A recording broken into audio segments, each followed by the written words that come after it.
Hi friends, welcome to Aruna teach Kannada YouTube channel. ಇವತ್ತು ನಿಮಗೆ KSOUನಲ್ಲಿ ಯಾರು ಎಕ್ಸಾಮ್ ಕಟ್ಟಬೇಕು ಅಂದ್ಕೊಂಡಿದ್ದೀರಾ, ಹಾಗೆ UG PG and degree exam ಕಟ್ಟಬೇಕು ಅಂದ್ಕೊಂಡಿರೋರು, MA BA ಸಮಥಿಂಗ್ ಎಕ್ಸಾಮ್ ಕಟ್ಟಬೇಕು ಅಂದ್ಕೊಂಡಿರೋರಿಗೆ ಜಾನ್ ಸೈಕಲಲ್ಲಿ ನಿಮಗೆ ಅಡ್ಮಿಷನ್ ಸ್ಟಾರ್ಟ್ ಆಗಿದೆ. ಸೊ ಯಾರ್ಯಾರು ಕಟ್ಟಬೇಕು ಅಂತ ತಿಳಿಸ್ಕೊಡ್ತೀನಿ, ಹಾಗೆ ಹೇಗೆ ಕಟ್ಟಬೇಕು ಮತ್ತು ಅದಕ್ಕೆ ಏನೇನೆಲ್ಲ ಡೀಟೇಲ್ಸ್ ಬೇಕು ಅಂತ ನಿಮಗೆ ವಿತ್ ಪ್ರೂಫ್ ಸಮೇತ, ವಿತ್ ಫೋಟೋ ಸಮೇತ ನಿಮಗೆ ಸ್ಕ್ರೀನ್ ಮೇಲೆ ನಾನು ಅಪ್ಲೋಡ್ ಮಾಡಿದ್ದೀನಿ ನೋಡಿ. ಸೊ ನೋಡಿ ನಿಮಗೆ ನಾನು ಕೂಡ ಎಕ್ಸ್ಪ್ಲೇನ್ ಮಾಡ್ತೀನಿ ಏನೇನೆಲ್ಲ ಬೇಕು ಅಂತ. ಸೊ ಫಸ್ಟ್ ನೋಡ್ಬೋದು, ಆನ್ಲೈನಲ್ಲಿ ಕೂಡ ನೀವು ಎಕ್ಸಾಮ್ನ ಕಟ್ಟಬಹುದು, ನೀವು ಯಾವುದಕ್ಕೆ ಎಕ್ಸಾಮ್ ಕಟ್ಟಬೇಕು ಅಂದ್ಕೊಂಡಿದ್ದೀರಾ ಅಂತ. ಸೊ ಆ್ಯಂಡ್ ಅದಕ್ಕೆ ಆಧಾರ್ ಕಾರ್ಡ್ಗೆ ಲಿಂಕ್ ಆಗಿರಬೇಕಂತೆ ಮೊಬೈಲ್ ನಂಬರು.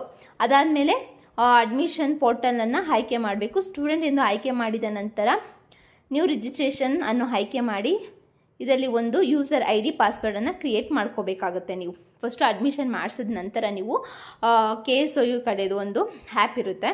ಸೊ ಆ್ಯಪ್ನ ನೀವು ಡೌನ್ಲೋಡ್ ಮಾಡಬೇಕು. ಆ ಆ್ಯಪ್ ನೇಮ್ ಏನಂದರೆ KSOU ಅಕಾಡೆಮಿಕ್ ಅಂತ, ಅಕಾಡೆಮಿಕ್ ಇಯರ್ ಅಂತ ಬರುತ್ತೆ. ಸೊ ನೀವು ಪ್ಲೇಸ್ಟೋರಲ್ಲಿ ನೀವು ಡೌನ್ಲೋಡ್ ಮಾಡ್ಕೋಬಹುದು. ಅದಾದಮೇಲೆ ನಂತರ ನಿಮ್ಮ ಯೂಸರ್ ID ಪಾಸ್ವರ್ಡನ್ನು ಉಪಯೋಗಿಸಿಕೊಂಡು ಲಾಗಿನ್ ಆಗಿ ಅಪ್ಲಿಕೇಶನ್ ಪೇಜ್ನಲ್ಲಿ ಓಪನ್ ಆಗುತ್ತದೆ. ಅಪ್ಲಿಕೇಶನ್ನಲ್ಲಿ ಕೇಳಲಾಗಿರೋ ಎಲ್ಲ ಮಾಹಿತಿಗಳನ್ನು ನೀವು ಕೊಡಬೇಕಾಗತ್ತೆ. ಆಮೇಲೆ ಸ್ಟೆಪ್ 4ನಲ್ಲಿ ನಿಮ್ಮ photo, signature, SSLC, PUC, degree, final, same ಅಂಕಪಟ್ಟಿಗಳನ್ನು ಸ್ಕ್ಯಾನ್ ಮಾಡಿ ಅಪ್ಲೋಡ್ ಮಾಡುವುದು. ನಂತರ ಪ್ರೊಸೆಸಿಂಗಲ್ಲಿ 850 or 1100, 2000 ಆನ್ಲೈನ್ ಮುಖಾಂತರ ಪಾವತಿಸಬೇಕಾಗುತ್ತೆ. ನಂತರ ಶುಲ್ಕ ಪಾವತಿಸಿದ ಅರ್ಜಿಯಲ್ಲಿ 2 ಪ್ರಿಂಟ್ ತೆಗೆದುಕೊಂಡು ಈ ಕೆಳಕಂಡ ದಾಖಲೆಗಳೊಂದಿಗೆ ಖುದ್ದಾಗಿ ಬೆಂಗಳೂರು ಪ್ರಾದೇಶಿಕ ಕೇಂದ್ರ ಬಾಪೂಜಿ ನಗರಕ್ಕೆ ಬಂದು ದಾಖಲಾತಿಗಳನ್ನು ಸಲ್ಲಿಸಿ ಪ್ರವೇಶಾತಿ ಪ್ರಕ್ರಿಯೆಯನ್ನು ಪೂರ್ಣಗೊಳಿಸುವಂತೆ ಸೂಚಿಸಲಾಗಿದೆ. ಬೆಂಗಳೂರಲ್ಲಿರೋರು ಈ ಒಂದು ಸೆಂಟರ್, ಬೆಂಗಳೂರಲ್ಲಿ ಕೂಡ ತುಂಬ ಸೆಂಟರ್ಸ್ಗಳಿರುತ್ತೆ ಎಕ್ಸಾಮ್ ಕಟ್ಟಲಿಕ್ಕೆ. ನೀವು ಯಾವುದಾದ್ರೂ ಕೂಡ ಯಾವ ಸೆಂಟರ್ಗೆ ಬೇಕಾದರೂ ನೀವು ಕೂಡ ಹೋಗ್ಬೋದು. ಹಾಗೆ ನೀವು ಬೇರೆ ಜಿಲ್ಲೆಯಲ್ಲಿ ಇದ್ದೀವಿ ಅಂತಂದ್ರೂ ಕೂಡ ನಿಮ್ಮ ನಿಯರ್ ಸೆಂಟರ್ನ ನೀವು ಯಾವುದು ಅಂತ ನೀವು ತಿಳ್ಕೊಂಡು ನೀವು ಅಲ್ಲಿ ಹೋಗಿ ಎಕ್ಸಾಮ್ ಕಟ್ಬೋದು. ಹಾಗೆ ಅಲ್ಲಿ ಟೆಕ್ಸ್ಟ್ ಬುಕ್ಕು ಕೂಡ ಕೊಡ್ತಾರೆ, ನೀವು ತಗೋಬಹುದು. ಓಕೆನಾ. ನಂತರ ಅರ್ಜಿ ಸಲ್ಲಿಸುವಾಗ ಏನಾದರೂ ಗೊಂದಲಗಳಿದ್ದಲ್ಲಿ VEO ಸಹಾಯವಾಣಿಯನ್ನು ನೀವು ಸಂಪರ್ಕಿಸಬಹುದು. ಹಾಗೆ ಬೆಂಗಳೂರಲ್ಲಿ ಕಚೇರಿ ದಿನಗಳು 10ರಿಂದ ಸಂಜೆ 5:30 ಇರುತ್ತಂತೆ, ಸಾಯಂಕಾಲದವರೆಗೂ. ಅಂದರೆ ಬೆಂಗಳೂರಲ್ಲಿ ಕಟ್ಟೋರಿಗೆ, ಬೇರೆ ಸೆಂಟರ್ನ ನೀವು ಯಾವ ಒಂದು ಜಿಲ್ಲೆಯಲ್ಲಿ ಇದ್ದೀರಾ ನೀವು ಅದ್ರಲ್ಲಿ ತಿಳ್ಕೊಂಡು ನೀವು ಹೋಗ್ಬೋದು. ಓಕೆನಾ.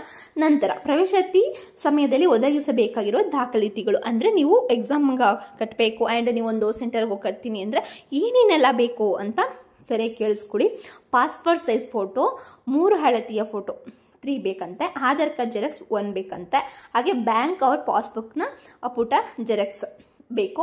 ಹಾಗೆ SSLC, PUC, degree, all semester marks cards and convection PDC original ಜೊತೆ 1 ಸೆಟ್ ಜೆರಾಕ್ಸ್ ಕಾಪಿನ ತರಬೇಕಾಗುತ್ತೆ. ಓಕೆನಾ. ಏನಂದರೆ ನೀವು PU ಇಂದ ನೀವು ಡಿಗ್ರಿ ಕಟ್ಟಬೇಕಂತಿದ್ದೀರಾ ಅಂದರೆ ನೀವು PUದು SSLC ಬೇಕಾಗಿರುತ್ತೆ. ಸೊ ನೀವು SSLC, PU, ಡಿಗ್ರಿ ಎಲ್ಲ ನೀವು ಕಟ್ಟಿದ್ದೀರಾ, ಎಕ್ಸಾಮ್ ಬರೆದಿದ್ದೀರಾ, ನೀವು MA BA ಸಮಥಿಂಗ್ ಮಾಡಬೇಕು ಅಂದ್ಕೊಂಡವರು ನೀವು ಈ ಒಂದು ಮಾರ್ಕ್ಸ್ ಕಾರ್ಡ್ನೆಲ್ಲ ನೀವು ತೊಗೊಂಡೋಗ್ಬೇಕಾಗುತ್ತೆ. ಓಕೆನಾ. ಸೊ ನಂತರ BPL ಕಾರ್ಡ್ ಮಹಿಳೆಯರಿಗೆ, ಅಂದರೆ BPL ಕಾರ್ಡ್ ಇದ್ದರೂ ಹೆಣ್ಮಕ್ಳಿಗೆ ಅವರಿಗೆ ಸ್ವಲ್ಪ ಫೀಸ್ ಕಮ್ಮಿ ಆಗುತ್ತೆ, 1800 ಸಮಥಿಂಗ್ ಕಮ್ಮಿ ಆಗುತ್ತೆ. ಓಕೆನಾ. ಸೊ ಅವರು ಜೆರಾಕ್ಸ್ ತೊಗೊಂಡೋದ್ರೆ ಕಮ್ಮಿ ಮಾಡಿಕೊಡ್ತಾರೆ, ಗಂಡು ಮಕ್ಕಳಿಗಿಲ್ಲ.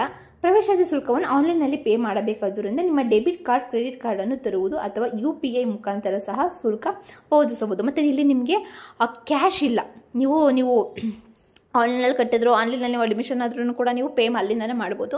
ಅಥವಾ ನೀವು ಸೆಂಟರಲ್ಲಿ ನೀವು ಹೋಗಿ ನೀವು ಅಡ್ಮಿಷನ್ ಆಗ್ತೀರಾ ಅಂತಂದರೆ ನೀವು ಮುಂದೇನಂದರೆ ನಿಮಗೆ ಸಜೆಷನ್ ಕೊಡಬಲ್ಲೆ ಅಂದರೆ ಸೆಂಟರ್ಗೆ ಹೋಗಿ ನೀವು ಎಕ್ಸಾಮ್ನ ಕಟ್ಟಬೇಕು. ಯಾಕಂದರೆ ಕಟ್ಟಿದ್ರೆ ನಿಮಗೆ ಟೆಕ್ಸ್ಟ್ ಬುಕ್ಸ್ಗಳು ಸಿಗುತ್ತೆ. ಸೊ ನಿಮ್ಗೆ ಏನೋ ಅಷ್ಟು ಕನ್ಫ್ಯೂಷನ್ ಇರಲ್ಲ, ಏನಪ್ಪ ಇತ್ತ ಅಂತ ಟೆನ್ಷನ್ ಇರಲ್ಲ. ಸೊ ಆರಾಮಾಗಿ ಕಟ್ಟಿ ಬರಬಹುದು. ಸೊ ಎಷ್ಟು ಡೀಟೇಲ್ಸ್ ಇದೆಯಲ್ಲ ಅದನ್ನು ತೊಗೊಂಡೋಗಿ ನೀವು ಆರಾಮಾಗಿ ಎಕ್ಸಾಮ್ ಕಟ್ಟಿ ಬರಬಹುದು.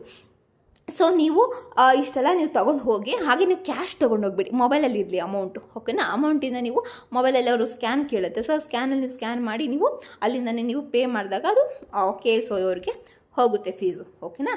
ಅದಾದಮೇಲೆ ಪ್ರವೇಶಾತಿಯ ಪ್ರಕ್ರಿಯೆ ಪ್ರಾರಂಭ ದಿನಾಂಕ 10/2/2025 ಪ್ರಾರಂಭವಾಗಿದೆ. ದಂಡ ಶುಲ್ಕವಿಲ್ಲದೆ ಅಂತಿಮ ದಿನಾಂಕ ಪ್ರಕಟಿಸಲಾಗುವುದು. ಅಂದರೆ ಇವಾಗಲೇ ಸ್ಟಾರ್ಟ್ ಆಗಿದೆ, ನಿನ್ನೆಯಿಂದ ಏನು ಎಕ್ಸಾಮ್ ಕಟ್ಟಲಿಕ್ಕೆ ಡೇಟ್ ಶುರುವಾಗಿದೆ. ಸೊ ಮತ್ತೆ ಯಾವಾಗ ಲಾಸ್ಟ್ ಡೇಟ್ ಅಂತ ಇನ್ನೋರು ಹೇಳಿಲ್ಲ. ಓಕೆನಾ. ಸೊ ನೆಕ್ಸ್ಟ್ ಮತ್ತೆ ಹೆಚ್ಚಿನ ನೀವು ಇನ್ನೂ ಇನ್ಫಾರ್ಮೇಷನ್ ಬೇಕಂದರೆ ನೀವು ಮೈಸೂರು ಯೂನಿವರ್ಸಿಟಿಗೆ ಕಾಲ್ ಮಾಡಿ ನೀವು ಇನ್ಫಾರ್ಮೇಷನ್ ತೊಗೋಬೋದು. ಮತ್ತು ಇನ್ನೊಂದು ಏನಕ್ಕೆ ಅಂದರೆ ಕೆಲವು ಓಕೆ ಅದು ಬೇಡ ಅಂದ್ಕೋತೀನಿ. ಸೊ ನೆಕ್ಸ್ಟ್ ಹೇಳ್ತೀನಿ ನೋಡಿ. ಫಸ್ಟು BA ಅವ್ರಿಗೆ ಎಷ್ಟಾಗುತ್ತೆ ಅಂತಂದರೆ 3 ಇಯರ್ಸಲ್ಲಿ ನಿಮಗೆ 8,400 ರೂಪಾಯಿ ಕಟ್ಟಿಸ್ಕೊತಾರೆ ಫಸ್ಟ್ ಇಯರಲ್ಲಿ. First year, second year, third ಇಯರಲ್ಲಿ. ಸೊ ಮತ್ತು BCom ಅವ್ರಿಗೆ ನಾನ್ CBSE ಅವ್ರಿಗೆ 3 ಇಯರ್ಸ್ ಆ್ಯನ್ಯುವಲ್ ಸ್ಕೀಮ್ಗೆ 8,900 ಆಗುತ್ತೆ. ಓಕೆನಾ. ಸೊ ನಿಮ್ಗೆ ಇಲ್ಲಿ BA ಅವರಿಗೆ ಏನಂದರೆ ಕಮ್ಮಿ ಆಗುತ್ತೆ, ನಿಮಗೆ 7,000 ಸಮಥಿಂಗ್ ಆಗುತ್ತೆ BPL ಕಾರ್ಡ್ ಇದ್ದರೆ ಹೆಣ್ಮಕ್ಳಿಗೆ. ಇಲ್ಲ ಅಂದರೆ ಹುಡುಗರಾದರೆ ಸೇಮ್ ಇಷ್ಟೇ ನೀವು ಕಟ್ಟಬೇಕು 8,400. ಈಗ ನೀವು ಸೆಂಟ್ರಲ್ಲೋ ಕಟ್ಟಿಸ್ಕೊಂಡು ಅಕಸ್ಮಾತ್ ಏನೋ ಸ್ವಲ್ಪ 100 ಸಮಥಿಂಗ್ ಎಕ್ಸ್ಟ್ರಾ ಇಸ್ಕೊಬೋದು. So it's okay. ಅದಾದಮೇಲೆ BCom ಅವರು ನಾನ್ CBSE ಅವರು 3 ಇಯರ್ಸ್ ಆ್ಯನ್ಯುವಲ್ ಸ್ಕೀಮ್ಗೆ 8,900 ಆಗುತ್ತೆ, 8,900 ರೂಪಾಯಿ ಆಗುತ್ತೆ. ಹಾಗೆ BBA ಅವರಿಗೆ 3 ಇಯರ್ಸ್ಗೆ 12,400 ರೂಪಾಯಿ, ಅಂದರೆ ಒಂದು ವರ್ಷಕ್ಕೆ ಫಸ್ಟ್ ಇಯರ್ಗೆ 12,400 ರೂಪಾಯಿ, ಸೆಕೆಂಡ್ ಇಯರ್ಗೂ ಅಷ್ಟೇ ಇರುತ್ತೆ, ಥರ್ಡ್ ಇಯರ್ಗೂ ಅಷ್ಟೇ ಇರುತ್ತೆ. ನೆಕ್ಸ್ಟ್ BCA ಅವ್ರಿಗೂ ಕೂಡ 23,900 ರೂಪಾಯಿ ಆಗುತ್ತೆ ನೋಡಿ ಇಯರ್ಲಿ. BSW ಅವರಿಗೆ 3 ಇಯರ್ಸ್ಗೆ 12,900 ರೂಪಾಯಿ ಆಗುತ್ತೆ. ಸೊ ಅರ್ಥ ಆಯ್ತಲ್ಲ.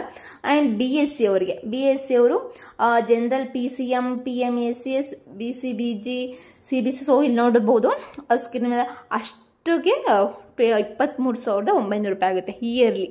ಫಸ್ಟ್ ಇಯರ್ಗೆ 23,900 ಆಗುತ್ತೆ, ಸೆಕೆಂಡ್ ಇಯರ್ಗೂ ಸೇಮ್ ಅಷ್ಟೇ ಆಗುತ್ತೆ, ಥರ್ಡ್ ಇಯರ್ಗೂ ಕೂಡ ಅಷ್ಟೇ ಆಗುತ್ತೆ. ಅದಾದಮೇಲೆ LIB, ISC ಅವರಿಗೆಲ್ಲ ಫಸ್ಟ್ ಇಯರ್ ಸ್ಕೀಮ್ಗೆನೇ 12,400 ರೂಪಾಯಿ ಆಗುತ್ತೆ. ಸೊ ಅವ್ರಿಗೆ ಬರೀ ಫಸ್ಟ್ ಇಯರ್ ಅಷ್ಟೇ ಇರುತ್ತೆ. ಸೊ ಅದಕ್ಕೆ 12,400 ರೂಪಾಯಿ ಆಗುತ್ತೆ. ಹಾಗೆ B.Ed ಅವರು ಅಥವಾ KCU, CET, ಜನವರಿ ಸೈಕಲ್ ಅವರಿಗೆಲ್ಲ ಸೆಕೆಂಡ್ ಇಯರ್ ಇರುತ್ತೆ ಒಟ್ಟು ಓದಲಿಕ್ಕೆ. ಅವರಿಗೆ ಒಂದು ವರ್ಷಕ್ಕೆ 35,700 ರೂಪಾಯಿ ಆಗುತ್ತೆ B.Ed ಅವ್ರಿಗೆ. ಸೊ ಇದನ್ನು ಇಟ್ಕೊಳ್ಳಿ. ಹಾಗೆ MA ಅವರಿಗೆ MA Kannada, English, Hindi, Telugu, history, economics, political science, social education ಈ ನೀಡ್ಸ್ ಅವ್ರಿಗೆಲ್ಲ 2 ಇಯರ್ಸ್ ಇರುತ್ತೆ. ಸೊ PG ಅವ್ರಿಗೆ ಇದು ಅದಾವಾಗಲೇ ನಾನು ಹೇಳಿದ್ದು UGಗೆ, ಇವಾಗ ನಾನು ಹೇಳ್ತಿರೋದು PG ಅವರಿಗೆ MA. ಸೊ ಅವರಿಗೆ ಏನೆಷ್ಟಾಗುತ್ತೆ ಅಂದರೆ 2 ಇಯರ್ಸ್ಗೆ 10,600 ರೂಪಾಯಿ ಆಗುತ್ತೆ. ಒಟ್ಟು ಸೆಕೆಂಡ್ ಇಯರ್ ಓದಬೇಕಾಗುತ್ತೆ, ಒಟ್ಟು 2 ವರ್ಷಗಳು ಓದಬೇಕಾಗುತ್ತೆ. ಅದರಲ್ಲಿ ನೀವು ಒಂದು ವರ್ಷಕ್ಕೆ 10,600, ಇನ್ನೊಂದು ವರ್ಷಕ್ಕೆ 10,600 ಕಟ್ಟಬೇಕಾಗತ್ತೆ.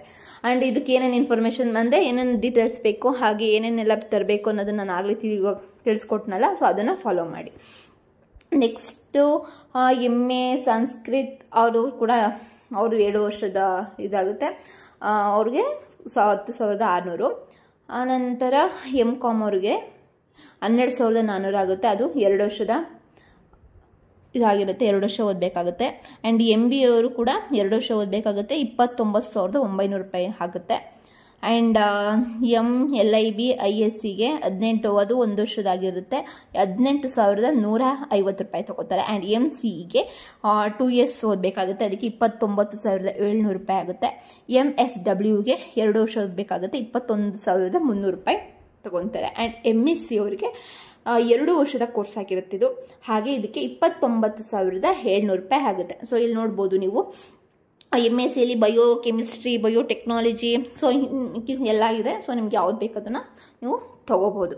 So next post graduate certificate programmes ಅವರಿಗೆ ಡಿಪ್ಲೊಮೊ ಇನ್ ಇಂಗ್ಲೀಷ್ಗೆ ಫಸ್ಟ್ ಇಯರ್ಗೆ ಅಂದರೆ 1 ವರ್ಷದ ಕೋರ್ಸ್ಗೆ 6,400.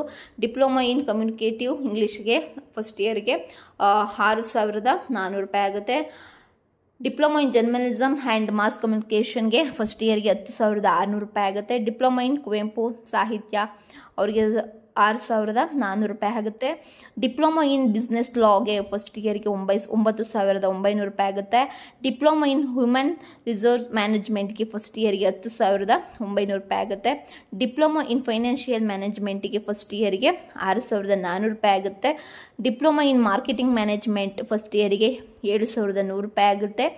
ಡಿಪ್ಲೊಮೊ ಇನ್ ಅಂಬೇಡ್ಕರ್ ಸ್ಟಡೀಸ್ಗೆ ಫಸ್ಟ್ ಇಯರ್ 6,400 ರೂಪೀಸ್ ಆಗುತ್ತೆ. Diploma in nutrition and dietetics first ಇಯರ್ಗೆ 10,600 ರೂಪಾಯಿ ಆಗುತ್ತೆ. ಡಿಪ್ಲೊಮಾ ಇನ್ ಇನ್ಫಾರ್ಮೇಷನ್ ಟೆಕ್ನಾಲಜಿಗೆ ಫಸ್ಟ್ ಇಯರ್ಗೆ 10,900 ಆಗುತ್ತೆ. ಡಿಪ್ಲೊಮಾ ಇನ್ ಕಂಪ್ಯೂಟರ್ ಅಪ್ಲಿಕೇಶನ್ಗೆ ಫಸ್ಟ್ ಇಯರ್ಗೆ 11,300 ರೂಪಾಯಿ ಆಗುತ್ತೆ. ನೆಕ್ಸ್ಟ್ ಡಿಪ್ಲೊಮಾ ಪ್ರೋಗ್ರಾಮ್ಸ್ಗೆ 10+2 ಬೇಸ್ಡ್ ಅವ್ರಿಗೆ. Diploma in Kannada first year 6,400 6,400. Diploma in journalism first ಇಯರ್ಗೆ 7,900. And diploma in nutrition and health ಎಜುಕೇಷನ್ಗೆ ಫಸ್ಟ್ ಇಯರ್ಗೆ 7,100.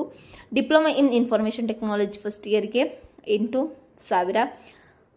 Diploma in computer application first ಇಯರ್ಗೆ 8,400. ಅರ್ಲಿ ಚೈಲ್ಡ್ ಕೇರ್ ಎಜುಕೇಷನ್ಗೆ ಫಸ್ಟ್ ಇಯರ್ಗೆ 17,600. ಡಿಪ್ಲೊಮಾ ಇನ್ ಟ್ರಾನ್ಸ್ಲೇಷನ್ ಸ್ಟಡೀಸ್ಗೆ ಫಸ್ಟ್ ಇಯರ್ಗೆ 7,100.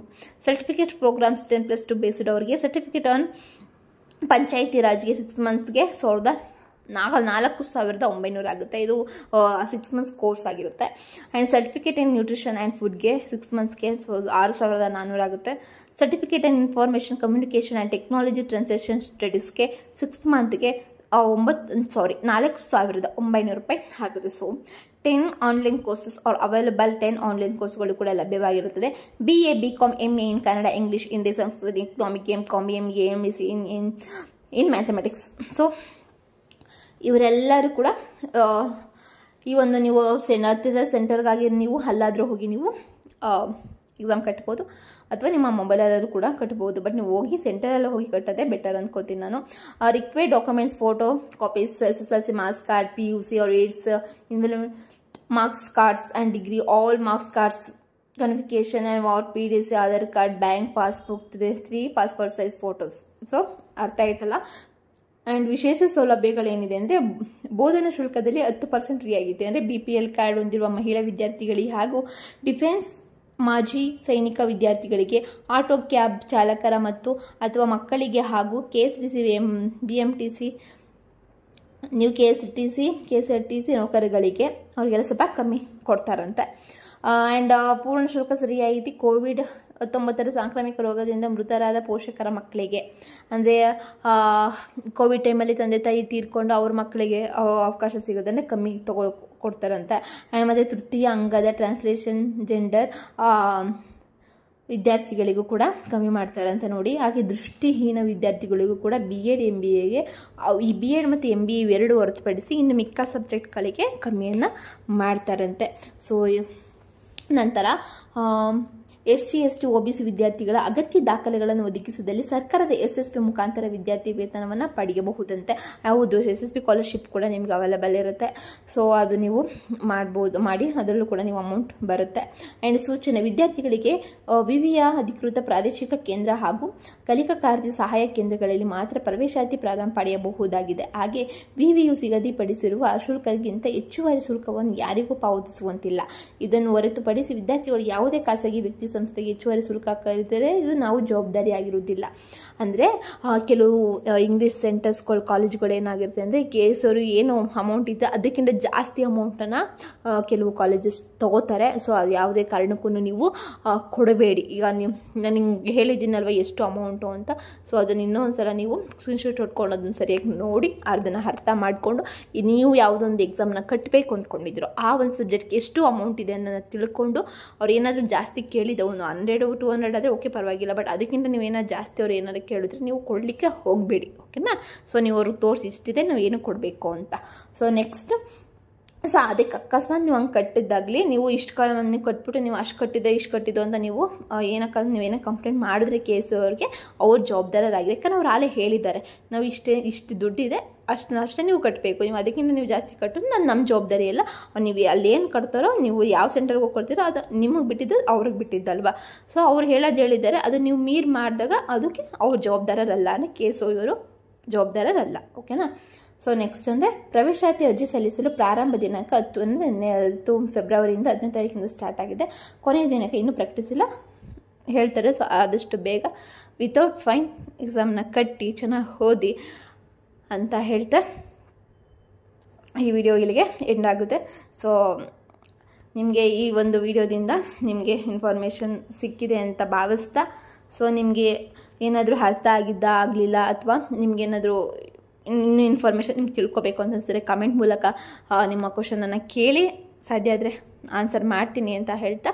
ಸೊ ಹಾಗೆ ನೀವು ನಮ್ಮ ಫಸ್ಟ್ ಟೈಮ್ ವಿಸಿಟರ್ಸ್ ಆಗಿದ್ದರೆ ಚಾನಲ್ನ ಸಬ್ಸ್ಕ್ರೈಬ್ ಮಾಡಿ, ಹಾಗೆ ಆಲ್ ನೋಟಿಫಿಕೇಷನ್ ಮೇಲೆ ಕ್ಲಿಕ್ ಮಾಡಿ ಅಂತ ಹೇಳ್ತಾ ಇನ್ನೂ ಹೆಚ್ಚಿನ ಇನ್ಫಾರ್ಮೇಷನ್ ನಾನು ಕೊಡ್ತಾ ಇರ್ತೀನಿ ಅಂತ ಹೇಳ್ತಾ, so thank you, take care.